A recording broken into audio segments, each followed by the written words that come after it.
आंखों में कृतज्ञता के आंसू थे ध्रुव जी महाराज के कि हे ठाकुर, हे मालिक, मैं काय लायक था।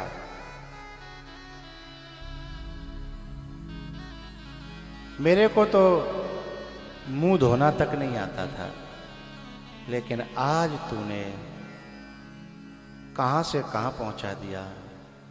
और भैया सही बात यह है, दुनिया के लोग कृपा करेंगे तो क्या कृपा करेंगे, लेकिन कृपा तो या तो परमात्मा की हो जाए या कभी महात्मा की हो जाए तो कहीं से कहीं पहुंच सकता है आदमी। हम दुनिया वालों से कृपा मांगते फिरते हैं, जो खुद ये दुनिया खुद ही बेकारिन है। भैया इसके बाद में कथाएं हैं अंग बैन प्रथु प्राचीन वर्री पुरंजन उपाख्यान। और मनुजी महाराज के जो दूसरे पुत्र हैं प्रियव्रत, उनकी परंपरा में हुए ऋषभदेव। ऋषभदेव जी के 100 पुत्र थे। ऋषभदेव जी को वैराग्य हुआ तो उन्होंने 100 पुत्रों को बुला करके बिठाया कि बेटाओ, अब मुझे घर छोड़ना है और मुझे जंगल में जाना है। पहले ऐसा नियम रहता था कि राजा राजपाट को छोड़ करके चौथे पन जाइए नृप कानन, संत कहें असनीत दशानन। जैसे कान के बगल में, कान की जड़ में बाल सफेद आए और तुरंत आदमी अपने घर का परित्याग करके तीर्थों में निवास करता था। ऋषभदेव जी महाराज ने भी अपने संतान में 100 पुत्रों थे, 100 पुत्रों को बिठाया और समझाने लगे, भैया मैं तो जा रहा हूं, मेरे पीछे ऐसे रहना, ऐसे रहना, ऐसे रहना, ऐसे रहना, ये करना, ये नहीं करना। सारी बातें बताई और कहा कि भैया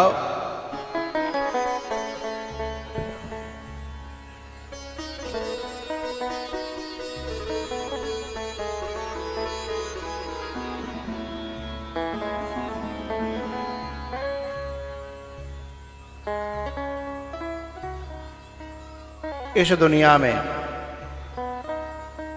3 मार्ग हैं, जो एक स्वर्ग को जाता है और एक नरक को जाता है, और एक रास्ता इन दोनों से अलग भगवान के धाम को जाता है। स्वर्ग और नरक, इन दोनों रास्तों में से चलने वाले व्यक्ति लौट करके फिर धरती पे आते हैं। गीता जी में कहा है, ते तम भुक्त्वा स्वर्ग लोकम विशालम क्षीणे पुण्ये मर्त्य लोकम विशंति। भाई हमने जितने पुण्य करे उतने इतना स्वर्ग में रहेंगे, पेमेंट खत्म तो चेक आउट, होटल के बाहर, स्वर्ग के बाहर जाओ, चलो। होटल के वही वर्कर धक्का दे के निकाल देते हैं जो बार बार कहते, सर क्या चाहिए, सर क्या चाहिए, आपको बताइए, सर क्या चाहिए।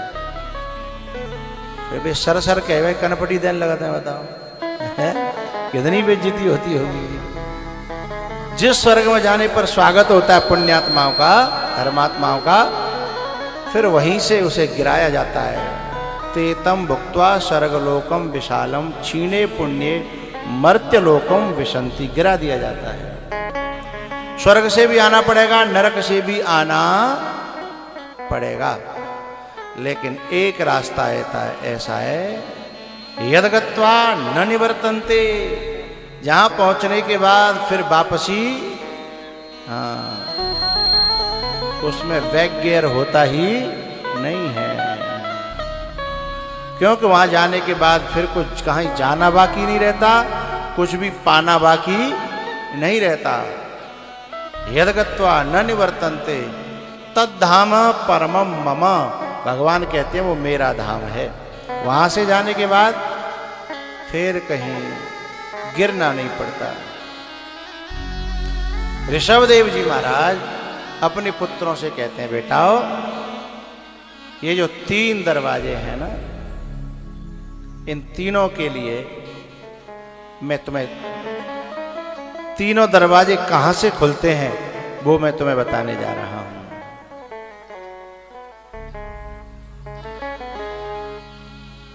महत सेवाम द्वारमाहुर्विमुक्ते तमोद्वारम योषितां संगी संगम महान्तस्ते समचित्तः प्रशान्ता विमन्यवः सुहृदः साधवो।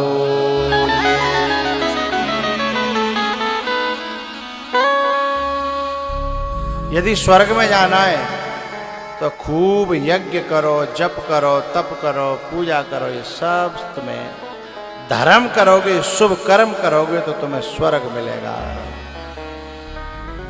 वैसे भारत की धरती पे ये बतावे की जरूरत नहीं है, यहाँ का बच्चा बच्चा इस बात को जानता है। बोले जब तुम धर्म कर्म हवन पूजा पाठ दया दान सेवा जब करोगे तो स्वर्ग जाओगे।